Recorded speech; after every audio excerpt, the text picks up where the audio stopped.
Assalamualaikum warahmatullahi wabarakatuh. Perkenalkan, kami dari IF20B. Di sini kami akan mempresentasikan tentang mata kuliah sistem distribusi yang berjudul sinkronisasi. Di sini ada anggota kelompok kami. Yang pertama ada Muhammad Yusni Nurfatin, saya sendiri Pratama, dan Muhammad Hafid Al-Atar yang kebetulan sedang berhalangan ikut Zoom. Baik, kita masuk ke materi. Apa itu sinkronisasi? Sinkronisasi pada dasarnya adalah perkoordinasian beberapa proses yang berjalan bersamaan, seperti contoh yang ada di sebelah. Tujuannya adalah pertama, sinkronisasi membantu menjaga konsistensi informasi yang diakses oleh beberapa proses yang berjalan bersamaan. Kedua, sinkronisasi mengatur urutan proses-proses yang berjalan agar dapat berjalan dengan lancar dan terhindar dari deadlock atau starvation pada saat mengakses resource secara bersamaan. Tantangan sinkronisasi dalam sistem distribusi. Ada beberapa masalah yang dapat terjadi dalam komunikasi antar proses pada sistem terdistribusi, yaitu yang pertama penundaan yang tidak dapat diprediksi, yang kedua proses-proses yang bisa gagal, ketiga informasi atau pesan yang dapat hilang, dan lain-lain. Sistem sinkronisasi pada sistem distribusi lebih sulit dari sistem tersentralisasinya karena perlunya penggunaan algoritma terdistribusi. Berikut adalah tantangannya. Yang pertama, ada beberapa komputer memiliki informasi tersendiri. Proses-proses pembuatan keputusan sesuai dengan informasi yang tersedia secara lokal. Mitigasi atau penghindaran kegagalan. Dan yang terakhir adalah tidak ada sumber waktu untuk waktu umum yang tepat. Permasalahan yang diperlukan sebuah cara permasalahan diperlukan sebuah cara agar beberapa sistem dapat mengkoordinasikan atau mensinkronkan beberapa secara efisien. Kita masuk ke sinkronisasi jam. Sinkronisasi jam yaitu adalah sebuah cara untuk sinkronisasi waktu antara komputer dalam sistem terdistribusi dengan menetapkan referensi waktu. Sinkronisasi jam memastikan bahwa data mengalir dengan lancar secara koheren di antara beberapa proses yang berjalan dan memastikan komunikasi terjadi pada ambiguitas. Sinkronisasi jam terdiri atas dua jenis, yaitu physical clock synchronization dan kedua logical clock synchronization.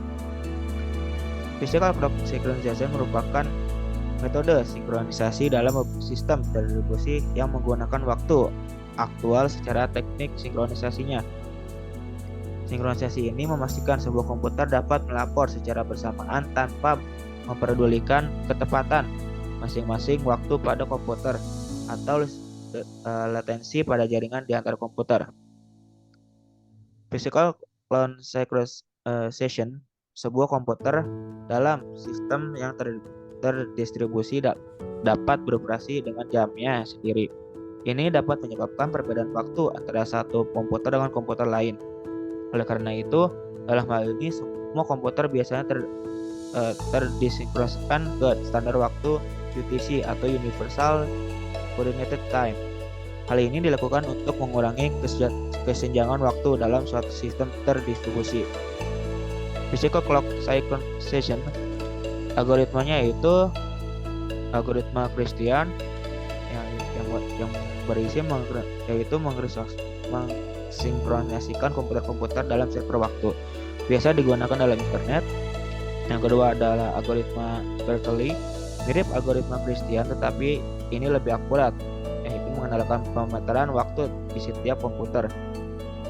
Ada lagi Network Time Protocol atau NTP, sebuah protokol sinkronisasi jam untuk sistem terdistribusi yang terhubung melalui jaringan.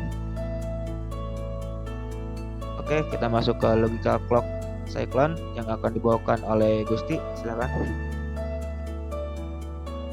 Oke.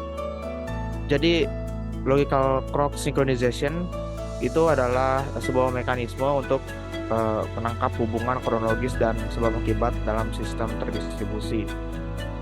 dalam sebuah sistem terdistribusi mungkin tidak memiliki sinkronisasi jam fisik global. Jadi jam logis dibutuhkan untuk memungkinkan pengurutan global pada event dari berbagai proses dalam sistem tersebut.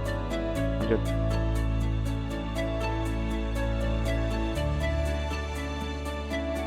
Lanjut.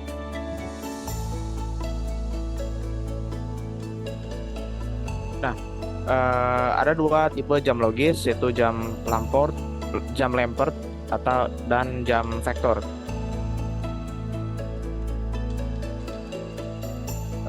Jam Lamport ini adalah metode logical clock yang sederhana yang digunakan untuk menetapkan urutan event dalam sistem terdistribusi. Algoritma ini digunakan untuk menyediakan pengurutan event sebagian dengan operasi yang minimal. Algoritma ini menggunakan relasi happen before untuk mengurutkan event yang ada di dalam sistem terdistribusi. Algoritma ini tidak dapat menjamin urutan event yang baik dengan hanya mengamati nilai waktu dari dua sembarang event. Lanjut. Setelah itu ada jam vektor. Metodologi clock ini adalah perkembangan dari jam Lampert. Bedanya dari jam Lampert itu metode ini juga dapat mendeteksi sebab akibat dari antara beberapa event. Lanjut. Setelah itu ada sinkronisasi mutual exclusion.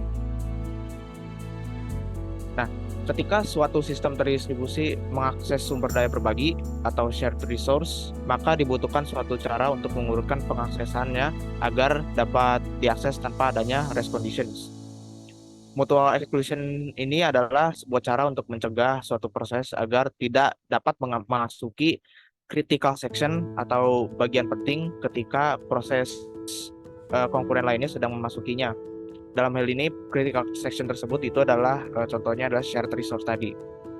Nah, dengan kata lain, jadi di sini hanya satu proses yang dapat berjalan pada si critical section tersebut di waktu tertentu.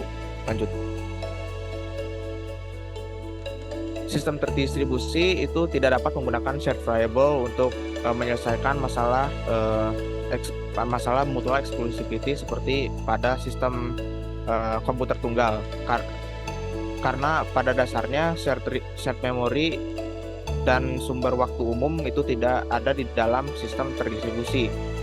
Jadi mutual exclusion pada sistem terdistribusi dilakukan dengan menggunakan message passing. Lanjut.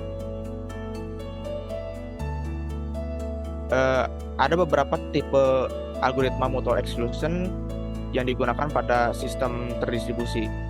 Pertama yaitu adalah token based algorithm, yaitu adalah algoritma mutual exclusion yang menggunakan token unik untuk memasuki critical section dan mengurutkan permintaan untuk memasukinya dengan sebuah nomor urut. Dan juga ada non-token based algorithm.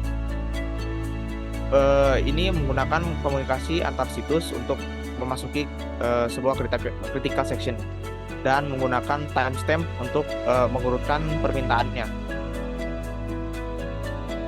Yang terakhir itu adalah quorum based algorithm. Ini sama seperti algoritma non token, tetapi setiap situs hanya meminta ke sebagian dari situs yang disebut quorum.